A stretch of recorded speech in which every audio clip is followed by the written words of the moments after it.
क्या इस उम्र में आंखें फोड़ने जाएगी तू? प्रॉपर्टी के लिए आते हैं, लेकिन जो मेरे जैसे होते ना, नौकरों के नाम कर जाते हैं। क्यों? क्यों? नौकर सेवा करता है। आपको ही पता है इंटरव्यू शूट हो रहा है, ये जाएगा और उसमें भी जब एक मान के चलो आप माँ हो, बोल पा रहे हो, तो इसका मतलब जो घाव वो काफी गहरा है। 3 महीने मुझे इतना प्यार मिला, इतना अपनापन मिला है, मेरी एक जिंदगी की यादगार बन गई। मुझे कभी किसी ने इतना प्यार नहीं दिया, लेकिन जो रितु मैम का सिखाने का तरीका ऐसा है, इतना प्यारा बोलना, इतना मीठा बोलना, तो बहुत मेरे दिल में वो अभी मेरे रोंगटे खड़े हो रहे हैं।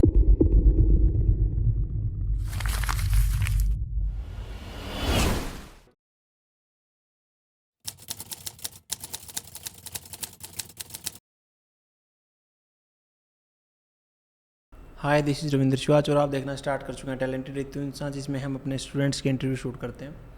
उसी कड़ी में एक और इंटरव्यू आज हम शूट करेंगे। हमारे बहुत ही प्यारे स्टूडेंट तो क्या ही कहें, मतलब मेरी दादी की उम्र की होंगी है, और मोहनजीत कौर का, जो कि बिलोंग करते हैं बाड़ा ब्रांच से। दीदी नमस्ते। नमस्कार जी। और इन्होंने, मैं बता दूं, पिछली फेयरवेल पे एक भाषण दिया था आपने। हाँ जी। पिछले जनवरी बैच की फेयरवेल। हाँ जी। उस टाइम पे इनको पहचाना गया था, और काफ़ी जब रितु मैम आई तो आप स्टेज उनके पे पाँव आ में गई जा थी रहे थे, मैं। लेकिन रितु मैम आपके पाँव में गई कि आपकी एज बहुत ज़्यादा है। शायद आपको इनकी एज दिख नहीं रही होगी, लेकिन इनकी एज एक्चुअल में 68 ईयर्स है। 58 ईयर्स में तो रिटायरमेंट ले लेते हैं गवर्नमेंट जॉब से, और अब उससे भी ये 10 साल बड़ी हैं। उसके बाद ये सीखने आई, तो इनसे जानेंगे आप कि क्या कुछ इन्होंने सीखा और इस एज में सीखने आने का कारण क्या था। जी दीदी बताएं। मैं पहले 30 इयर्स से वैसे तो कपड़े सी रही थी, सूट वगैरह ज़्यादा आते थे, वो सीती थी मैं, लेकिन सूट के आगे मैंने कुछ सिया नहीं है। और जब रितु मैम की मैं देखती थी तो एक दिल में ऐसा होता था, मैं कब रितु मैम से सीखूंगी, जो बड़े छोटे छोटे पॉइंट और ये घाघरे शरारे जो भी है सारा कपड़ा मैं भी सी सकूंगी, तो सपना लेती थी। फिर एक दिन मैं डरती हुई मैं अपने हस्बैंड से बात करी, मैं बोला अगर आप चाहो तो आप मुझे वो दोगे तो मैं करूं, तो बोले कर लो। तो मैं बोला लेकिन आपको तो मेरे को सपोर्ट करनी पड़ेगी, तो बिना आपके सपोर्ट के मैं कुछ नहीं कर सकती हूँ, मैं भी वहाँ से थकी आऊँगी, जो भी होगा तो आपको भी मेरे को थोड़ा हेल्प करनी पड़ेगी। बोले करेंगे, आप कर लो। फिर मैं एडमिशन में तो अपनी खुशी मैम बोलने लगी कोई डाउट, मैं बोला नो एनी डाउट, मैं बोला आप फीस लो। और मैं यहाँ आई, फिर आप बड़ा ब्रांच पे सीखने आई। जब मैं आई तो मुझे एक डर भी था, क्या मैं सीख पाऊँगी, क्या मैं ये फील्ड में मैं आगे जा पाऊँगी, या मैं ये सुंदर सुंदर ड्रेस बना पाऊँगी, कर सकूँगी मैं। एक डर दिल में बहुत था, लेकिन जो रितु मैम का सिखाने का तरीका ऐसा है, इतना प्यारा बोलना, इतना मीठा बोलना, तो बहुत मेरे दिल में वो अभी मेरे रोंगटे खड़े हो रहे हैं कि मेरे बड़े मन में ये हो गया, मैं नहीं मैं सीख लूँगी, मैं तो मेरा पूरा कोर्स होएगा। फिर वो मेरा डर निकल गया। फिर जैसे जैसे मुझे सिखाया गया, मैं रोज़ अपना मेरा काम टू दी पूरा अपना मैं बनाकर बताती थी इनको। घर से मैं निशान लगा के आने करने बताना इनको, मैडमों को कि ये देखो। और मैडमों ने भी इतना सपोर्ट किया, कभी इन्होंने ऐसा ये नहीं है कि बार बार पूछ रहे हैं या कुछ है। बहुत अच्छी मैडम, बहुत अच्छे ये है कि मुझे इधर आके ना एक अपना परिवार मिल गया। और वो 3 महीने ना मुझे ऐसा पता ही नहीं लगा कहाँ, तो मैं अपने आप को, मैं घर में रहती थी तो बड़ा मेरे को कभी ये दुख रहा कभी वो दुख रहा हैं, और यहाँ आ गई तो मेरे दुख भी सारे दूर हो गए, मैं तो फ्रेश हो गई। एक बार फिर मेरे में जवानी आ गई। मतलब जवान फील कर रहे हैं, 68 जवान की एज फील में। कर रही हूँ। कई मेरे मुझे कहने लगे कि आप तो पहले से पतले हो गई है, मैंने बहुत अच्छी बात है मैं पतली हो गई हूँ। लेकिन एक चीज़ का अभिमान है, जब इंटरव्यू स्टार्ट करने से पहले जब मैं आया तो मैंने आपसे ये पूछा कि आपकी एज 50+ तो लगती है, इसलिए आप अपने जीवन के अनुभव शेयर करें। एक्चुअल में आपकी एज 68 अब लगती नहीं है। मुझे कई लोगों को बोला है, और मेरे आस पड़ोस के बोलते थे जैसे बहू बेटा देखा ना उन्होंने, तो क्या इस उम्र में आंखें फोड़ने जाएगी तू। मुझे बड़ा ये लगता था, मैं तुम लोग दिल में मैं सोचती थी तुम तो कुछ कर नहीं पाती हो, तुम अपने बेटों के इस पे बैठी हो, मैं नहीं बैठती हूँ। ठीक है, तो आजकल के बेटे भी ऐसे हैं, आपके पास है तो आप उनको दो, लेकिन वो अपनी मेहनत की कमाई में से 2 पैसे आपके हाथ में नहीं रखेंगे। ठीक है ना। तो मैं बहुत देर उनका करती रही, पड़ोसियों के बच्चे भी बोलते रहे हमें ऐसी दादी चाहिए, मम्मी अपनी माँ को बोलते थे कि जो ये इतना करते अपनों बच्चों का, पोती पोतरों का इतना करते हैं, हमें तो ऐसी दादी चाहिए। लेकिन जिनका मैं करती थी उनको कोई पता ही नहीं था मैं कैसे करती हूँ कैसे नहीं करती हूँ। एक हम भी रिटायरमेंट थे, सब कुछ हमारा भी वो पेंशन के ऊपर ही अभी गुजारा है। केसमेंट जॉब करते थे पहले? पुलिस में थानेदार थे, चंडीगढ़ पुलिस में थे। ऐसे फिर मैंने बहुत अच्छे 3 महीने निकाले यहाँ पर और बहुत कुछ सीखने को मिला। एक मेरे में कॉन्फिडेंस बड़ा आ गया। और पहले क्या पहले नहीं था इतना? नहीं, ऐसा नहीं था। जैसे थोड़ा सा ना, जैसे ये होती थी मैं कि जैसे थोड़ा सा मेरे को ये था कि मैं इतना कर नहीं सकूँगी। ठीक है ना। अब तो मेरे में ऐसा आ गया कॉन्फिडेंस कि मैं डट के बोलती हूँ। मेरा जो सोसाइटी है ना, मेरी जहाँ मैं रहती हूँ, वो मेरे सक्के बेटे नहीं हैं, लेकिन वो मेरे को माँ का दर्जा देते हैं। एक उधर बिजली बोर्ड का एक ऑफिसर था, है अभी भी है, बड़ी कोठी, वो मेरा बेटा बना हुआ है। उसने जब रिटायरमेंट ली तो उसने अपने ऑफिस में मुझे उनको कहा ये मेरी माँ है, और माँ की जगह पर मुझे वहाँ शॉल हार, बड़ी मेरी वार्म वेलकम उन्होंने करी। बहुत अच्छा। ये वही लड़का मुझे यहाँ, अभी मैं रात को जाऊँगी तो मुझे लेना आएगा, सुबह छोड़ने आया, फेयरवेल के दिन भी वही छोड़ने आया, लेने आया। तो ज़रूरी नहीं है कि हम बोलते हैं खून के रिश्ते, खून के रिश्ते। आपके अपने बच्चे कहाँ बाहर रहते हैं? चंडीगढ़ रहते हैं। बच्चे चंडीगढ़ रहते हैं? हाँ, चंडीगढ़ रहते हैं। पहले पैसा पूसा देती थी, करते थे तो वो आते थे, अब नहीं कोई भी आता है। तो पैसे देना स्टार्ट कर दो, अपनी औलाद को तो पैसे देने ही चाहिए। नहीं, मैंने बोला हमको अपनी ज़िंदगी जीने दो, तुम अपनी ज़िंदगी जियो। क्यों? वो वेल सेटल है। अच्छा। हाँ, वेल सेटल है, उनके पास कोठियाँ कारां सब कुछ है। लेकिन क्या होता है, वो बच्चे माँ बाप के पास आते हैं ना, तो उनको लगता है कि माँ बाप के कपड़े भी उतार के ले जाएं।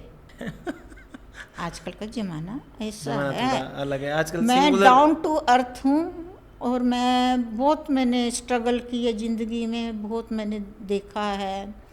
तो अभी आप बोलोगे अपने लड़के को ऐसा कौन बोलता है, मैं बोलती हूँ। अभी हमने भी पेंशन में ही देखना है। फिर मैं जिधर रहती हूँ उधर भी मैंने आस पड़ोस में अपना बनाया हुआ है। दुख सुख में मुझे वो लोग ज़रूरी है। तुम तो दूर है, हमारे नहीं पहुँच सकते, नहीं आ सकते, लेकिन जो मेरे नेबर है ना, वो पहले मेरे खड़े होंगे। मैंने भी बहुत देखा है, मतलब अगर किसी का नाम लें तो बड़ी समस्या है। हाँ जी। एक्चुअल में आप देखेंगे समाज में जब समस्या क्या होती है, जब भी जो सैलरीड होते हैं और बाद में पेंशन लेते हैं, जब उनके घर बहुएं आती हैं, लड़कों की शादियाँ हो जाती हैं, तो समस्या ये लगता है लोगों को एक्चुअल में कि ये तो बूढ़े हो गए हैं, इनको तो जैसे पैसे की अब जरूरत नहीं है। लेकिन आप समझें, जैसे मान के चलो मैं कुछ पैसे कमा रहा हूँ, 20,000 50,000 लाख रुपए अगर मैं आज कमा रहा हूँ, तो मेरा लाइफ स्टैंडर्ड वही है। अगर मैं रिटायर हो गया तो मैं मर थोड़ी गया हूँ। लाइफ स्टैंडर्ड तो मेरे को मेंटेन करना और मेंटेन करना है। फिर पेंशन में वो भी आदी हो गई है। हाँ जी, हाँ ये आज के बच्चों को समझना पड़ेगा। वो ऐसा समझते हैं जैसे कि जो बूढ़ा हो गया है, 60 साल प्लस हो गया है, उसको जरूरत ही नहीं है पैसे की। एक्चुअल में उसको जरूरत है। आप बताएं कि नहीं है? है ना, जरूरत है ना, क्यों नहीं है? ज़्यादा है पहले से, ज़्यादा है पहले से। रोटी भी खानी है, राशन सब कुछ है, दवाई वगैरह, बिजली का, पानी का बिल, सब कुछ उसी में है ना। फिर बच्चों को सपोर्ट करना चाहिए। लेकिन जे अगर वो आप ही को ये परेशान करेंगे तो आप तो यही बोलोगे ना कि ठीक है आप अपनी ज़िंदगी जियो, कि जबकि हमको पता है वो वेल सेटल है, अच्छा कर रहे हैं, तो हमें तो कोई ये नहीं, हम तो खुश है बच्चों के। कई बार मुझे तो एक्चुअल में आप समझे, कई बार मुझे तो ये विदेशों का कल्चर ये सही लगता है कि बच्चे को पढ़ाया लिखाया और उसको अपने हाल पे छोड़ दिया।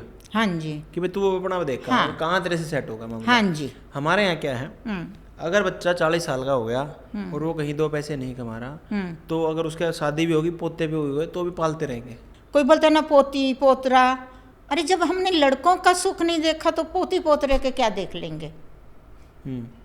ठीक है ना। तो मेरी कई सोच में अपने आप पे मैं ये कहती हूँ, और मैं बोलती खुद इंडिपेंडेंट रहो, खुद अपने हाथ में इतना रखो कि जो आप किसी के आगे हाथ ना डालो। मैं बोलती हूँ मैं ऐसे रखूँ, ऐसे ना करूँ किसी के आगे, और भगवान मेरे को वो दिन मत ले। क्योंकि आप काफ़ी सालों से खुद कमा रहे हैं। हाँ, ये बातें तभी आती हैं। अगर मान के चलो आप खुद नहीं कमा रहे होते और आप अपने पति की सैलरी के ऊपर डिपेंडेंट होते प्रॉपर, तो ये और मेरे बात पति नहीं भी आती। बहुत अच्छे हैं, इज़ वेरी नाइस मैन। कभी उसने मेरे को कहीं जैसे मेरे को मना नहीं करा है। मैंने नर्सिंग का भी करा हुआ। अच्छा। हाँ, नर्सिंग का भी करा हुआ है। मैं कोट्याम से मैंने नर्सिंग करी थी, तब भी मेरे हस्बैंड ने वो टाइम पे कुछ थोड़ा सा ऐसा कुछ ये था तो उन्होंने अपना स्कूटर भी बेच दिया था और मेरे को वहाँ एडमिशन दिला दी थी। अच्छा। हाँ, तो मेरे हस्बैंड बहुत अच्छे हैं, किसी चीज़ की मेरे को कमी नहीं है। कभी वो बंदा मुझे किसी चीज़ की कमी नहीं है करता है। मैं उसके राज में तो मैं रानी हूँ। ठीक है ना। तो आज उनकी तबीयत ठीक नहीं रहती है, उनसे ज़्यादा खड़ा चला नहीं जाता है, तो मैं हूँ ना, मैं सेवा करने के लिए। मैं तो पूरी ज़िंदगी उनकी सेवा लेकिन ऐसी सिचुएशन में तो बच्चों को आना चाहिए। तो क्योंकि बच्चों का जन्म क्यों किया जाता है? नहीं बेटा, आजकल के बच्चे सिर्फ ना वो पैसा मांगते हैं। जब तो उनको कोई तकलीफ़ है, उनको कोई पैसे की ज़रूरत है, फिर फ़ोन मारते हैं। अब आप समझे, मेरे तो एक अभी आप 2 बार दे दोगे, 4 बार दे दोगे, कितनी बार दोगे बताओ ना। अभी आपके तो कोई झाड़ लगा नहीं है, ना कोई ऊपर से इनकम है, कितना ये करेंगे। नहीं तो किसी माँ बाप का दिल नहीं करता है, हर एक माँ बाप चाहता है ना, परिवार साथ रहे, परिवार साथ में रहे। क्योंकि ये बच्चों को आप समझे, जैसे मेरा बच्चा 1.5 साल का है। हाँ। ठीक है जी। अब मैं उसको कितने प्यार से पालता हूँ। सुबह 1 घंटा पार्क में लेके जाता हूँ, कभी हाँ कभी जी, हाँ जी। टाइम लगता है तो शाम को भी खेलता हूँ। हाँ जी। आप समझे। अब मैं उसको इसलिए थोड़ी ना पाल रहा हूँ कि कल को वो बड़ा हो गया, वो अमेरिका रहे, मैं यहाँ रहूँ। हाँ, इसीलिए तो उसको पाल रहा हूँ। कल जब मेरे को उसकी जरूरत होगी, मैं बूढ़ा हो जाऊंगा, तो वो मुझे ऐसे ही पार्क में घुमाएगा। मरने के बाद सिर्फ प्रॉपर्टी के वास्ते आएंगे वो। क्या करेंगे प्रॉपर्टी का? मतलब सिर्फ ठीक है पैसा ही ना। बचेगा, इंसान जब नहीं हम बचेगा। नहीं रहेंगे, मैंने बहुत देखे हैं, मैं बहुत नज़दीक से ज़िंदगी को समझती हूँ। बहुत लोग देखे हैं, जब वो नहीं रहते, वैसे कोई पूछता नहीं है, जब वो नहीं रहते तो प्रॉपर्टी के लिए आते हैं। लेकिन जो मेरे जैसे होते हैं ना, नौकरों के नाम कर जाते हैं। क्यों? क्यों? नौकर सेवा करता है। डायरेक्ट अल्टीमेटम है ये तो। मैं तो ये चाहती, मैं तो ये कहती हूँ, अगर आपकी जो भी सेवा कोई बगाना भी है ना, आप उसको जो सेवा करता है ना, आप उसको तो ज़रूरी नहीं है हमारा खून को क्या करना हमने भाई। आप मेरे हिसाब से समझाना चाहिए आपको, परिवार को, आपके पति को समझाना चाहिए और बच्चों को भी समझना चाहिए। आप समझे, क्योंकि ऑन पब्लिक आपको ही पता है इंटरव्यू शूट हो रहा है, ये जाएगा, और उसमें भी जब एक मान के चलो आप माँ हो, बोल पा रहे हो, तो इसका मतलब जो घाव वो काफ़ी गहरा है। नहीं समझ रहे, तो आप इस चीज़ को समझना चाहिए बच्चों को भी। मैंने ऐसा नहीं कि आपका अकेली कहानी है, बहुत घरों की कहानी है ये। हमारी भी एक रिश्तेदारी में ऐसी सेम कहानी है। समझ पा रहे हैं? बहुत मैंने भी देखा है। लेकिन समस्या कहाँ स्टार्ट होती है? जहाँ वर्चस्व की लड़ाई स्टार्ट होती है, बिना बात की वो भी। आप एक समझे, एक घर में एक सास बहू रह रही है और उसको आप उस वे में सोचें। कई बार मेरे को कहते हैं कि क्यों झगड़ा करते हैं सास बहू। मैं बोला भाई, तुम जिस सास बहू को ये सोच रहे हो झगड़ा कर रहे हैं, वो उनके लिए घर नहीं है, वो उनका राज्य है, वो बाउंड्रीज राज्य है, और उस राज्य में किसकी चलेगी वो कहानी है। इसलिए मैं तो यही कहूँगा कि अपने घर को संभालें, जैसे भी आपसे संभालें। नहीं, पता क्या है, जैसे अभी चलो बहू बेटा आते हैं, मैं रसोई में रोटी बनाऊं, मैं रसोई में मैं लेके जाऊं आगे, लो बच्चों खा लो, ऐसे कब होता है? आप क्या बोलोगे? ऐसे तो नहीं होता। आप उसमें खुश हो? नहीं, ऐसा तो नहीं होना चाहिए। ठीक है, बहू बेटी बेड पे, लड़का भी बैठा है, ठीक है, कभी कभार तुम आ रहे हो और मैं रसोई में सब कुछ कर रही हूँ, जो भी मैं ये मेरी भी एज है तो, लेकिन फिर उधर आके ना दिल नहीं करता। क्या बोलोगे? इससे तो बगाने अच्छे हैं। आप नहीं मानोगे, 3 महीने मुझे ये परिवार के जैसे, ये जिधर मैं आई क्लास, 3 महीने मुझे इतना प्यार मिला, इतना अपनापन मिला है, मेरी एक ज़िंदगी की यादगार बन गई। मुझे कभी किसी ने इतना प्यार नहीं दिया। मुझे यूज़ करा सबने। 16 साल की उम्र से मुझे काम में मैं पड़ गई, है ना।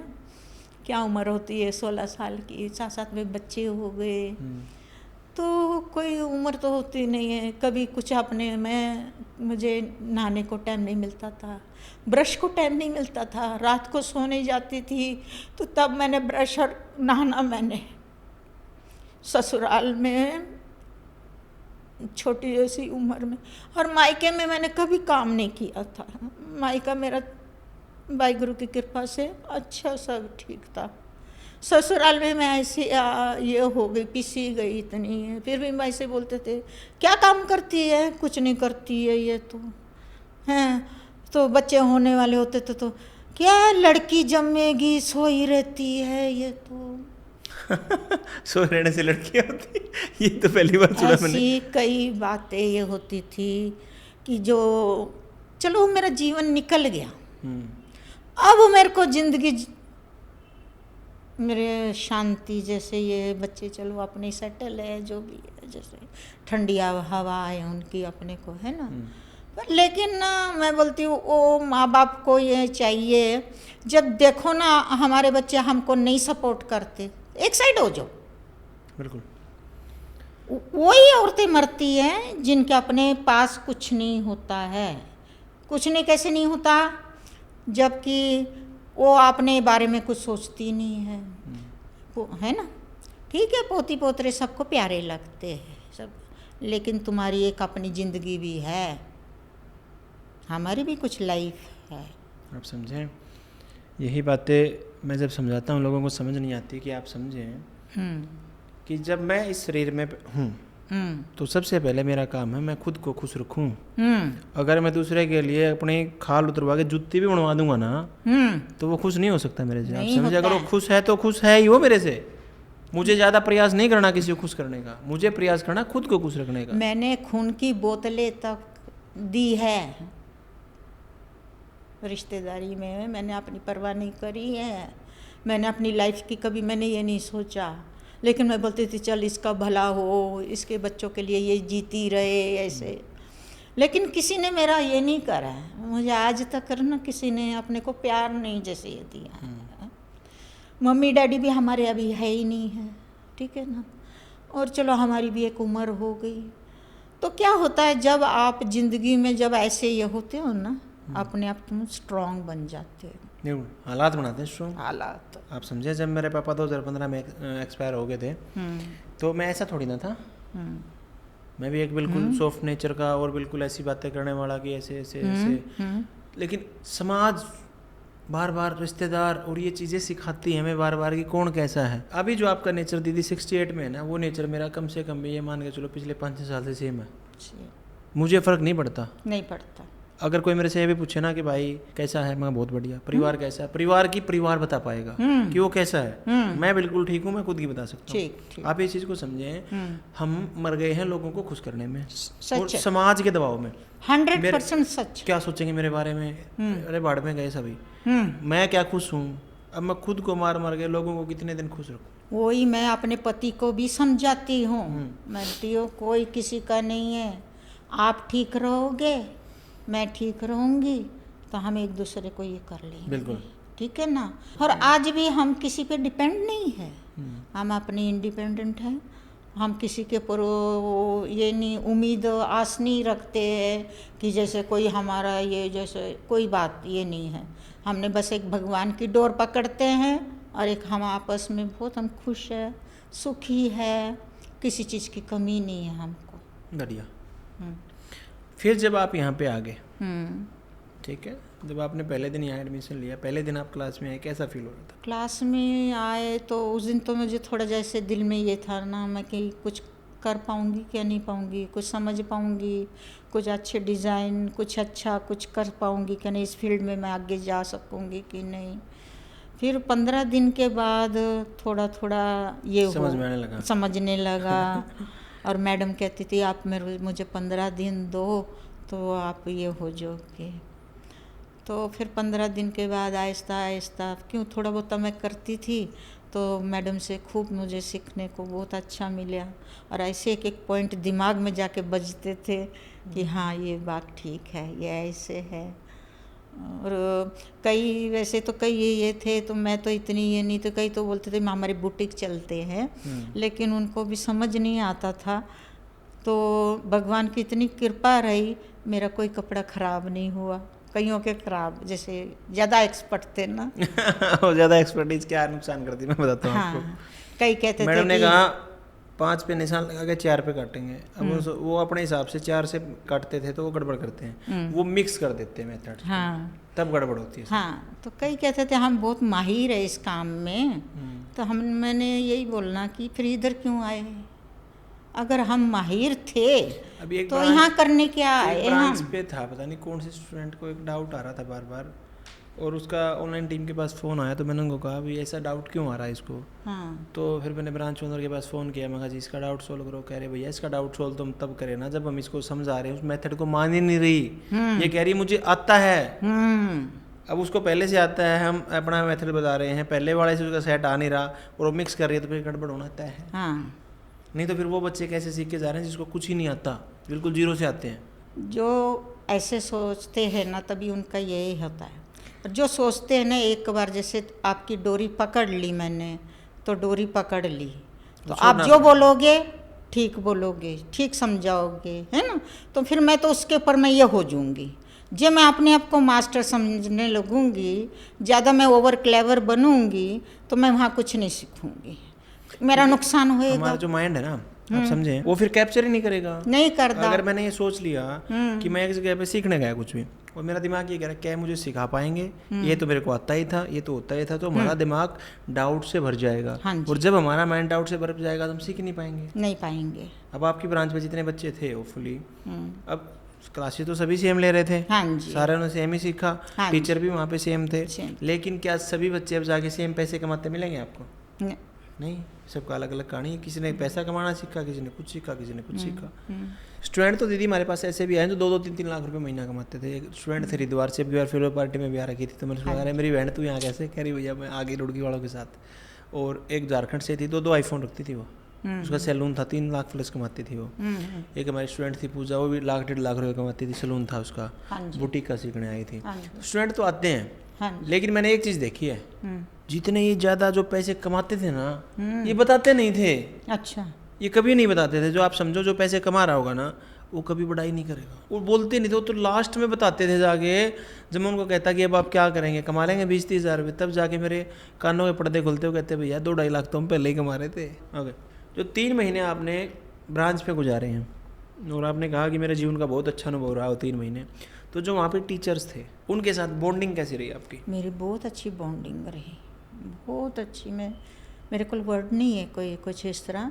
और जिन्नी मैं तारीफ़ करा इन्हां दी उन्नी थोड़ी हैगी है, बहुत अच्छी। मैं मेरा जिस तरह मेरे बच्चों वांग मेरा भी बिहेव इन्हां दे नाल इस तरह रहा, सब दे नाल। जिहड़ी अप्रैल वाली भी बैच आए ना, वो भी बच्चे मेरे नाल इन्ने मिक्सअप सारे सीगे, क्योंकि स्वभाव बहुत अच्छा आपका। अब जैसे हमारा कैमरा बीच में ख़राब हुआ, तो मैं रेड बुल पी रहा था, तो दीदी ने कहा खाना खा कर बेटा टाइम से रेड बुल मत पिया।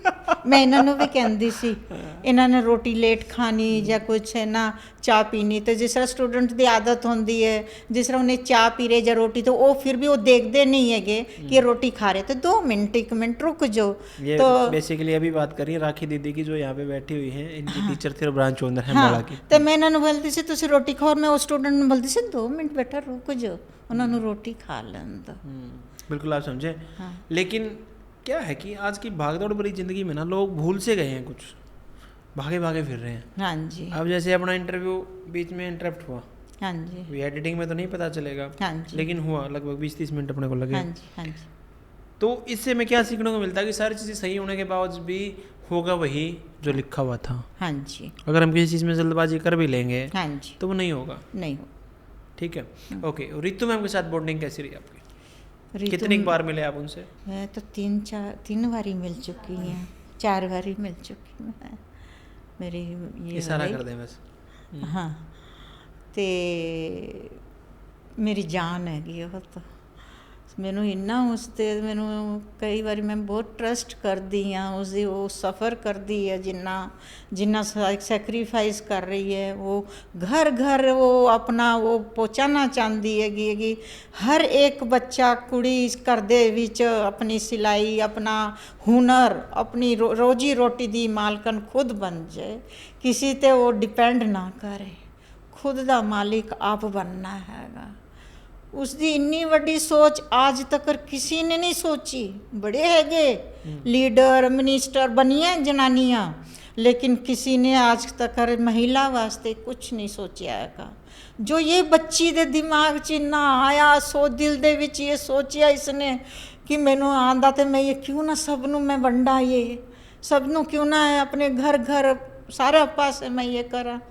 मेरी जान है ये कुड़ी, और मैं दुआ मंगदी हाँ ये कुड़ी पूरे ब्रह्मंड दे विच राज करे, और वाहिगुरू इसनू तंदुरुस्ती दे, लंबी उम्र दे, मेरी भी उम्र इसनू लग जाए। नहीं, आपकी उम्र तो आप ही रखें, क्योंकि आपके विचार भी बहुत नेक हैं नहीं एक्चुअल नहीं में। देखो ये ना जदों आप दिलों महसूस कर दे ना कि ये स्ट्रगल क्या चीज़ है, किस तरह बंदा नीचे तो ऊपर आंदा है, किस तरह उसने। एक दिन मैं वीडियो वो भी देखी, जो छोटी जी दुकान होंदी सीगी, कुड़ियां नू भी सिखांदी सी, आप भी सींदी सी, फिर वो कुड़ियां तो उठ के चली गईयां, वो लीरा खिंडियां हुईयां, ये बच्चा फिर वो कट्ठियां करके ये कर रहा सीगा। मेरे अखां च आंसू आ गए। मैं बोलिया देखो जो स्ट्रगल करदा और ना डाउन टू अर्थ रहिंदा ना, वो सक्सेस होंदा दुनिया विच, वो कदी मार नहीं खांदा। और झुकदे दरख्तां नूं ही फल लगदा बेटा, हमेशा झुकदे रहो, नीवें बने रहो, उसी नूं फल लगदे ना, उस तरह नहीं ये हुंदा हैगा। हाँ। तो अभी जो आपने स्किल सीखी हैं और उससे पहले आप 30 साल से काम भी कर रहे थे, तो लगभग कितना पैसा कमा रहे थे आप? क्या आप अपनी मर्जी से काम करते हैं जैसा दिल करता है? मेरी हॉबी है, मैं खुशी इस नाल मैं काम करती हाँ, मैनू कोई ज़बरदस्ती नहीं है। मतलब पैसा कमाने का ज़्यादा मोह माया नहीं है? मोह माया नहीं है। मैं इस वाहिगुरू का लख शुक्र करती हाँ, उसने मैनू बहुत कुछ दिता। जो भी आज मैं बैठी भी तुहाडे सामने उसकी कृपा नाल बैठी हाँ। जब रीतू मैम नाल भी मिली तो उसकी कृपा नाल, ये बच्चे भी मैनू मिले तो उसकी कृपा नाल, उसकी कृपा बिना तो कुछ नहीं होंदा है। जो मालिक ने लिखा होना वही है। होना ही होना। मैं इस उम्र च मैं ये तुहानू मिलना सीगा, रीतू मैम नू मिलना, इन्हां नू मिलना सीगा, तो इस उम्र च ही मिलना सी, किस तो मैं जल्दी मिल लेंदी। हाँ, पर हाँ जल्दी मिल दे तो कुछ मैं आज कोई बुटीक बाटीक कुछ खोल के बैठी होंगी। तो जो आपने भी स्किल सीखी है, हाँ जी, इसका आप करेंगे क्या? आपके पास कस्टमर तो होंगे जब आप इतने साल से काम कर रहे हैं? हाँ हाँ, मेरे घर दे कोल स्कूल है, उत्थे सारी लेडीज़ आंदी जांदी हैगी है। ठीक है, हुण मैं ना पहले बोर्ड नहीं लाया सी, हुण तो मैं फैशन डिज़ाइनर दा मैंने आप बोर्ड लगाएंगे अब? हुण तो बोर्ड लगाऊंगी। मैंने तो बहुत बड़ी पदवी मैंने रीतू मैम ने देती। तो सोशल मीडिया चलाना स्टार्ट किया आपने? कुछ मैनू इंस्टाग्राम, आंदा फेसबुक? नहीं ना, तुसी कर दो मेरा कुछ कल्याण। अभी सिखाएंगे। हाँ। अभी जो आपका बैच आएगा ये मई बैच चलेगा ना, इसे सिखाना स्टार्ट करेंगे। संडे को क्लासेस हुआ करेंगी। अच्छा। तो अगर ब्रांच आपसे के घर से ज़्यादा दूर नहीं है हाँ। तो आप ब्रांच पे आके सीखना। अच्छा ठीक है। अच्छा। अगर ब्रांच ज़्यादा दूर है तो आपके जो बुटीक मास्टरी कोर्स है मैं उसमें वो डाटा सारा अपलोड करवाऊंगा कि फ़ोन पे कैसे शूट करके आप रील बनाएंगे।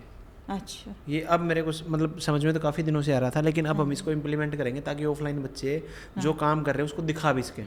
हाँ जी, ये हम करवाएंगे आपका। हाँ उस तरह तो थोड़ा जिहा मैनू बच्चों ने ये करिया सीगा कि वो रील्स वगैरह जिस तरह हुण मैं रैंप वॉक दित्ती कीती ते मैं ये करी। मतलब आपको ऐसा डर नहीं लगा कि इतनी एज में आप रैंप वॉक कर रही है वहाँ पे, तो क्या बोलेंगे सोसाइटी वाले? जो ਆਪਾਂ ਨੂੰ अच्छा लगता ना वो ਆਪਾਂ ने करना है। सोसाइटी ਨੂੰ ना देखो, सोसाइटी ਆਪਾਂ ਨੂੰ कुछ नहीं देंदी है। ਤੁਸੀਂ ਜੇ कुछ ये ਹੁੰਦੇ ਹੋਏਗਾ ना ਤੁਹਾਨੂੰ ਹੋਰ ਮਾਰਨਗੇ। आपके पति तो खुश हो गए? आपके पति तो लेकिन खुश हो गए होंगे? मेरे पति तो बहुत खुश हुए होंगे। नहीं, बहुत खुश होंगे मेरे वो पति मेरे खुश है, मेरे तो दुनिया खुश है। घर में खुशी तो बाहर भी खुशी। एक कहावत, बहुत अच्छी कहावत है कि सारी प्रजा अगर रूठ जाए तो काम चल सकता है, लेकिन राजा नहीं रूठना चाहिए। हाँ जी, मतलब जो अगर घर में आपको, मेरी जिंदगी तो वही है। बिल्कुल, आपका पति नहीं रूठने चाहिए, और चाहे सारा दुनिया भी रूठ जाएगी आपसे तो काम चल जाएगा आपका। हाँ जी। ओके, आपकी बार फेयरवेल पार्टी पे कौन सी ड्रेस आपने पहनी? मैं घाघरा कुर्ती पंजाबी लुक दिता पूरा। ओके, और पिछली बार जो आपने मैम के बारे में बोला था फेयरवेल पे, हाँ जी, वो हौसला कहाँ से आया? ਉਹ ਮੈਂ ਵਿੱਚੋਂ ਮੇਰੇ ਦਿਲੋਂ ਹੀ ਆਇਆ ਸੀ। ਪੁੱਛ ਲਓ ਮੇਰੀ ਮੈਮ ਨੂੰ ਵੀ, ਮੇਰੇ ਦਿਲੋਂ ਹੀ ਮੈਂ ਇਹਨਾਂ ਨੂੰ ਬੋਲਿਆ ਸੀ ਮੈਂ ਸਪੀਚ ਦੇਣੀ ਮੈਮ ਦੇ। ਮੇਰੇ ਨਾ ਅੱਖਾਂ 'ਚ ਆਂਸੂ ਆ ਜਾਂਦੇ ਸੀ, ਮੈਂ ਦਿਲੋਂ ਬੋਲਦੀ ਸੀ, ਦਿਲੋਂ ਬੋਲਦੀ ਨਾ ਫਿਰ ਮੇਰਾ ਮਨ ਭਰ ਜਾਂਦਾ ਹੈਗਾ, ਮੈਂ ਉਹਨਾਂ ਦਾ ਸਾਰਾ ਮਹਿਸੂਸ ਕਰਦੀ ਹਾਂ। ਤੋ ਕਿਆ ਹੁੰਦਾ ਨਾ ਬਈ, ਜ਼ਰੂਰੀ ਨਹੀਂ ਹੁੰਦਾ ਕਿ ਉਹ ਪੇਟ ਦਾ ਜਾਇਆ ਬੱਚਾ ਹੁੰਦਾ ਤੇ ਉਸੀ ਦੀ ਫੀਲਿੰਗਸ ਆਉਂਦੀ, ਨਹੀਂ। ਜੇ ਫੀਲਿੰਗਸ ਤੁਸੀਂ ਲੋਗੇ ਨਾ ਤਾਂ ਤੁਹਾਨੂੰ ਜ਼ਰੂਰ ਫੀਲਿੰਗਸ ਵਿੱਚੋਂ, ਮੈਨੂੰ ਇਹ ਮੈਮ ਦੇ ਨਾਲ ਬਹੁਤ ਫੀਲਿੰਗਸ ਹੈ। और मैं अपने दिलों मनो अपने जो मेरे दिल सीगा ना वही मैं लिखा और मैं बोले। हाँ, जैसा आपने अपनी कहानी सुनाई दीदी और आपने काफ़ी कुछ जीवन में देखा है, हाँ जी। तो अंत में मैं चाहूँगा आप महिलाओं के नाम कोई संदेश दें, और महिलाओं के नाम भी अलग अलग संदेश, छोटी बच्चियों के लिए कि उनको क्या करना चाहिए, और जो एज्ड हो गए हैं, आपकी उम्र में आ गए हैं, मतलब पोते पोती वाली हो गए हैं, उनको क्या करना चाहिए, और जो एक मिडिल एज में हैं, जो अलग अलग फेज होता है, आपने हर फेज जिया है अपने जीवन का, उनके नाम आप क्या संदेश देना चाहेंगे? पहले मिडल एज वाले ਨੂੰ बोलांगी मैं, ठीक है, कि अपने हाथ 'ਚ हुनर जरूर रखो। अगर अपने हाथ 'ਚ हुनर ਰਿਹਾ ਨਾ, ਤੁਸੀਂ ਮਾਰ ਨਹੀਂ ਕਿਤੇ ਖਾਓਗੇ, किसी ਦੇ ਅੱਗੇ हाथ नहीं आडोगे, अपना खुद करके अपना खुद ਦੇ मालिक खुद बनोगे ਤੁਸੀਂ। और जो अपने मेरी एज ਦੇ ਹੈਗੇ ਆ ਤੇ ਤੁਸੀਂ ਕਿਸੇ ਤੇ ਵੀ ਡਿਪੈਂਡ ਨਾ ਰਹੋ। ਤੁਹਾਡੇ ਕੋਲ 2 ਪੈਸੇ ਹੈਗੇ, ਕੋਈ ਚੀਜ਼ ਹੈਗੀ, ਤੁਸੀਂ ਆਪਣੇ ਕੋਲ ਰੱਖੋ। मरे तो बात वो जो भी मर्जी जो किसी ने लेना ले ले, पर जिंदे जी अपने हाथ कटाने नहीं, जिंदे जी अपना पर खुद अच्छी ज़िंदगी जीना हैगा, खुद अपने अच्छी तरह रहना है। कभी ये नहीं करना वाहिगुरु दा लख शुकर करना और उसकी रजा दे विच रहना हैगा। मैं ये कहांगी। जैसा दीदी ने कहा, सेगमेंट दोनों के लिए बोला, मिडिल एज वालों के लिए भी बोला और अपनी एज वालों के लिए बोला, लेकिन बोला एक ही बात कि स्किल्ड होना चाहिए इंसान को और अपने पाँव पे खड़ा होना चाहिए। क्योंकि आप इस चीज़ को समझें, ज़िंदगी कब ऐसे चलते चलते ऐसे हो जाएगी, पलट जाएगी, आपको पता नहीं चलेगा। इसलिए इन चीज़ों का ध्यान रखें, स्किल्ड हों। हमारा सिर्फ एक ही लक्ष्य है, हम कोई सिलाई सिखाना किसी को नहीं चाह रहे, हम चाह रहे हैं कि महिलाएं अपने पाँव पे खड़े हों। महिला उत्थान के लिए दिन रात टैलेंटेड इंस्टीट्यूट सोशल मूवमेंट की तरह काम कर रहा है। आप भी इस मुहिम से जुड़ें और समझें कि महिलाओं को आगे बढ़ाना इस समाज की जिम्मेवारी है, उनको पीछे खींचना हमारी जिम्मेवारी नहीं है। एज ए मेल ये हमारी जिम्मेवारी है कि हमारे घर की फ़ीमेल सुरक्षित रहें और स्किल्ड हों और आगे बढ़ें, क्योंकि जब महिलाएं आगे बढ़ेंगी तो एक नहीं 2 परिवार आगे बढ़ेंगे। इन्हीं बातों के साथ इस इंटरव्यू को हम समाप्ति की ओर लेके जाएंगे और आशा और उम्मीद दोनों करेंगे कि मोहनजीत कौर हमारी प्यारी बहन, और वैसे तो काफ़ी एज की हैं मान के चलो, लेकिन हमारे स्टूडेंट रहे हैं तो मैं फिर भी बहन ही कहूँगा, वो ज़िंदगी में आगे बढ़ें और जितना वो खुश अभी हैं उससे ज़्यादा और खुशी बरतें। और मैं चाहूँगा कि इनका परिवार भी एकजुट हो और होगा होपफुली, क्योंकि इनके विचार बहुत अच्छे हैं। लेकिन कई बार परिवार में थोड़ा सा संकट होता है, मामूली छोटा सा फ्रैक्शन होता है सोच का, और इनके बच्चे भी समझें, ये भी समझें और इनका परिवार एकजुट रहे और ये जीवन की तमाम खुशियों को पा सके। धन्यवाद।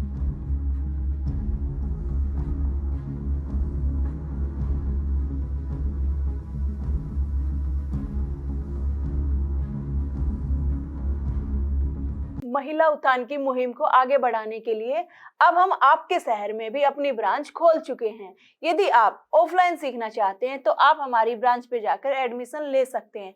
इन सभी शहरों में हमारी ब्रांच खुल चुकी है। अगर आप भी मुझसे स्टिचिंग सीखना चाहते हैं तो नीचे दिए गए बटन पर क्लिक करें, आपका ये पेज ओपन हो जाएगा। उसके बाद रजिस्ट्रेशन नाउ पर क्लिक करें, उसके बाद अपना नाम फिल करें, उसके बाद अपना नंबर इसमें फिल करें।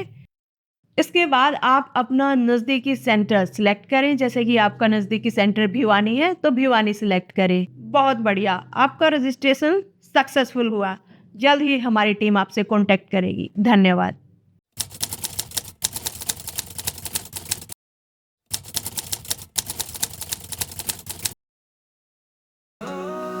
ये तो इंसान नाम है उसका।